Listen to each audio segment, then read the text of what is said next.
నమస్తే అండి. ప్రెగ్నెన్సీలో చాలా మందికి మలబద్ధకం లేక కాన్‌స్టిపేషన్ అనేది ఉంటుంది. సో, దానికి గల కారణాలేంటి?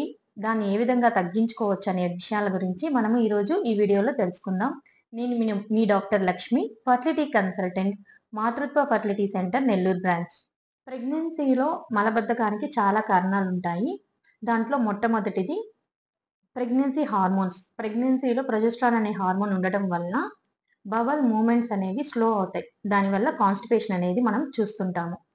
రెండవది యూట్రస్ ప్రెషర్. నెలలు నిండే కొద్దీ వెయిట్ ఎక్కువయ్యి బవల్స్ మీద కొద్ది ప్రెషర్ కాజ్ చేస్తుంది. దానివల్ల బవల్ మూవ్‌మెంట్స్ తగ్గి కాన్‌స్టిపేషన్ అనేది చూస్తూ ఉంటాం. ఫస్ట్ 3 మంత్స్‌లో వామిటింగ్స్ వలన సరిగ్గా వాటర్ తీసుకోరు. దానివల్ల డీహైడ్రేషన్ వచ్చి కాన్‌స్టిపేషన్ అనేది మనము చూస్తూ ఉంటాం. అంతేకాకుండా లో ఫైబర్ డైట్ తీసుకోవడం వలన, ఎక్కువ లెస్ ఫిజికల్ యాక్టివిటీ ఉండటం వలన, ఎక్కువ బెడ్ రెస్ట్‌లో ఉండడం వలన మనము కాన్‌స్టిపేషన్ అనేది చూస్తూ ఉంటాము. అంతేకాకుండా 4థ్ మంత్ నుంచి ఐరన్, కాల్షియం టాబ్లెట్స్ అనేవి సప్లిమెంటేషన్ ఇస్తుంటాం ప్రెగ్నెన్సీలో.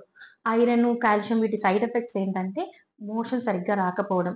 సో, ఒకవేళ గాని ఐరన్‌తో గాని ఎక్కువ గాని ప్రాబ్లమ్ ఉంటే మీ డాక్టర్‌ని మీట్ అయ్యి ఐరన్ మాత్రలని చేంజ్ చేసుకోవాల్సి ఉంటుంది. ప్రెగ్నెన్సీలో వచ్చే ఈ కాన్‌స్టిపేషన్‌ని ఏ విధంగా తగ్గించుకోవాలి అనేది మనం పార్ట్ 2లో చూద్దాం. Thank you.